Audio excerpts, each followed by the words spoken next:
Hello guys, welcome to my channel autism and music. मैं हूं Komal Thakur, parenting and autistic child.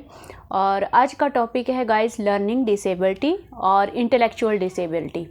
तो बहुत सारे पेरेंट्स ये दो टर्म्स में बहुत ज़्यादा कंफ्यूज्ड होते हैं, कमेंट में भी मैंने देखा है। तो इससे पहले मैंने इसके लिए कभी भी डेडिकेटेड वीडियो नहीं बनाया है, तो आज का ये वीडियो पूरा इन दोनों के लिए डेडिकेटेड होगा और पूरा डिफरेंस आप इसमें समझ पाओगे। दोनों के ही मैंने प्रैक्टिकल एग्जांपल अपनी लाइफ में देखे हैं, तो दैट्स व्हाई आई थॉट कि मैं इसे बेटर एक्सप्लेन कर पाऊँगी गाइस।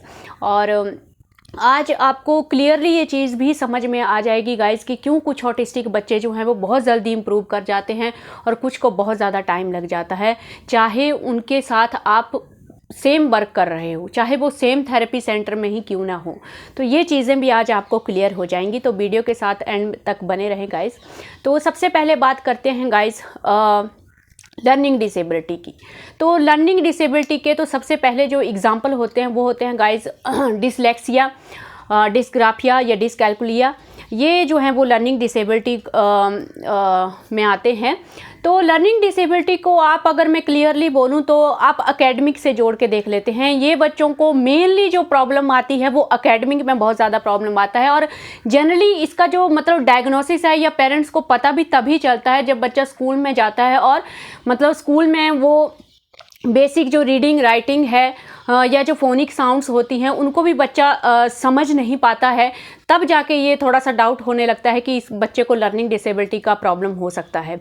तो लर्निंग डिसेबिलिटी को भी स्पेशल एजुकेशन के अंडर रखा गया है। मतलब एक लर्निंग डिसेबिलिटी अगर किसी स्टूडेंट में है तो उसको स्पेशल एजुकेटर की ज़रूरत पड़ती है। यहाँ पे ये प्रॉब्लम ये है कि ये जो बच्चे होते हैं जिनको लर्निंग डिसेबिलिटी का प्रॉब्लम हो सकता है गाइस, ये पूरी तरह से नॉर्मल होते हैं। और ये मैं आपको अपने एक्सपीरियंस से बता रही हूँ बिकॉज मेरे ही मतलब बगल में ही एक जहाँ पे बहुत साल पहले हम लोग रहते थे, तो मैंने ऐसे बच्चे को देखा था। तो उस टाइम पे मुझे कोई नॉलेज नहीं था, ऑटिज़म के बारे में भी इतना ज़्यादा नॉलेज नहीं था, और मुझे बहुत ज़्यादा हैरानी हो रही थी कि वो बच्चा पूरी तरह से बात कर सकता है, मतलब कोई डिफरेंस आपको नहीं दिखेगा। दूसरे बच्चों के साथ वो खेल रहा है, लैंग्वेज उसका फुली डेवलप है, डेली रूटीन खुद से करना है, सब कुछ आपको कुछ भी नहीं दिखेगा। यही वजह है कि लर्निंग डिसेबिलिटी तो समटाइम्स कुछ पेरेंट्स समझ ही नहीं पाते हैं और थ्रू आउट द लाइफ वो डायग्नोस ही नहीं होता है, पता ही नहीं चलता है। तो डेफिनेटली जिस पेरेंट्स को थोड़ा बहुत इन चीज़ों के बारे में नॉलेज है तो वही सोच पाएगा कि हो सकता है मेरे बच्चे को लर्निंग डिसेबिलिटी की प्रॉब्लम हो।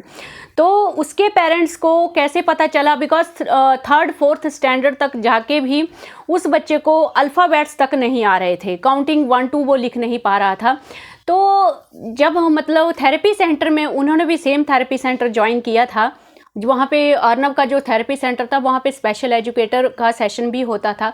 तो मैं टोटली उस टाइम पे हैरान थी, मैं समझ नहीं पा रही थी कि अर्नब को इंटेलेक्चुअल डिसेबिलिटी है, अर्नब एक ऑटिस्टिक बच्चा है, वो रीड कर पा रहा है, वो राइटिंग कर पा रहा है, लेकिन ये बिल्कुल नॉर्मल बच्चा है, लेकिन फिर भी वो रीडिंग राइटिंग नहीं कर पा रहा है। तो पेरेंट्स ने लेट स्पेशल एजुकेशन जो है वो शुरू किया। हालांकि जब उन्होंने स्पेशल एजुकेशन किया तो जिस दौरान तक जितने टाइम तक हम लोग थेरेपी सेंटर तक जाते रहे तो मैंने देखा कि वो बच्चा इम्प्रूव कर रहा था। तो यहाँ पे ये सबसे इम्पॉर्टेंट बात है कि अगर एकेडमिक में आपको लग रहा है कि बच्चा बेसिक चीज़ें भी गेट नहीं कर पा रहा है तो इसका मतलब है उस बच्चे को लर्निंग डिसेबिलिटी का प्रॉब्लम हो सकता है।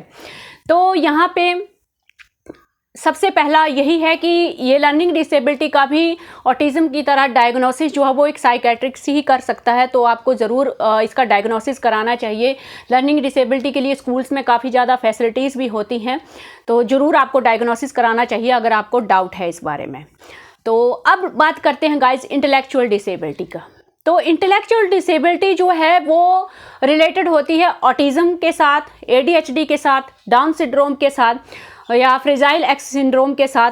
तो ये सब के साथ जो है वो इंटेलेक्चुअल डिसेबिलिटी बच्चे में आती है। जैसे कि आप देखते हो, आपको क्लियरली अभी अंडरस्टैंड हो जाएगा बिकॉज हमारे खुद के बच्चे ऑटिस्टिक हैं और हम जानते हैं कि उनको किन किन चीज़ों में प्रॉब्लम आती है। ऑलमोस्ट सारी लाइफ स्किल्स में उनको प्रॉब्लम आती है। एकेडमिक में तो आता ही है, डेली रूटीन एक्टिविटीज़ भी ये बच्चे नहीं कर पाते हैं, लैंग्वेज इनका डेवलप नहीं होता है, सोशलाइजेशन, कम्युनिकेशन, एवरीथिंग सब कुछ अफेक्टेड हो जाता है। तो यहाँ से आप देख सकते हो कि इंटेलेक्चुअल डिसेबिलिटी से क्या प्रॉब्लम हो रहा है और लर्निंग डिसेबिलिटी से क्या प्रॉब्लम हो रहा है।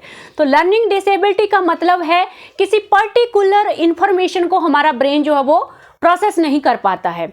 यानी कि बच्चा सब फील्ड में अच्छा है, उसका socialization, communication, language, everything, understanding सब प्रॉपर है, बट ओनली वो एकेडमिक को गेट नहीं कर पा रहा है। जबकि इंटेलेक्चुअल डिसेबिलिटी को आप देखो तो वहाँ पे बच्चे को हर स्किल में प्रॉब्लम आ रही है, लाइफ की डेली रूटीन्स में, एवरीथिंग जो मैंने आपको बताया, जो हम सब अपनी लाइफ में देखते हैं। तो इससे ज़्यादा और कौन एक्सपीरियंस कर सकता है कि ऑटिस्टिक बच्चों को कितना प्रॉब्लम होता है। तो अब यहाँ पे बात करते हैं गाइज, इंटेलेक्चुअल डिसेबिलिटी भी जो है वो ऑटिस्टिक बच्चों में भी डिफरेंट लेवल में हो सकती है। आप बोल सकते हो कि इसके भी लेवल हैं, माइल्ड, मॉडरेट, सीवियर, इसके भी लेवल्स होते हैं। तो आप देखते हो कि कुछ माइल्ड ऑटिस्टिक बच्चे जिनमें इंटेलेक्चुअल डिसेबिलिटी कम होती है या माइल्ड लेवल में ही होती है, तो आप देखोगे कि वो बच्चे थोड़ा ज़्यादा इम्प्रूव करने लगते हैं, बिकॉज IQ लेवल इतना ज़्यादा अफेक्ट नहीं होता है।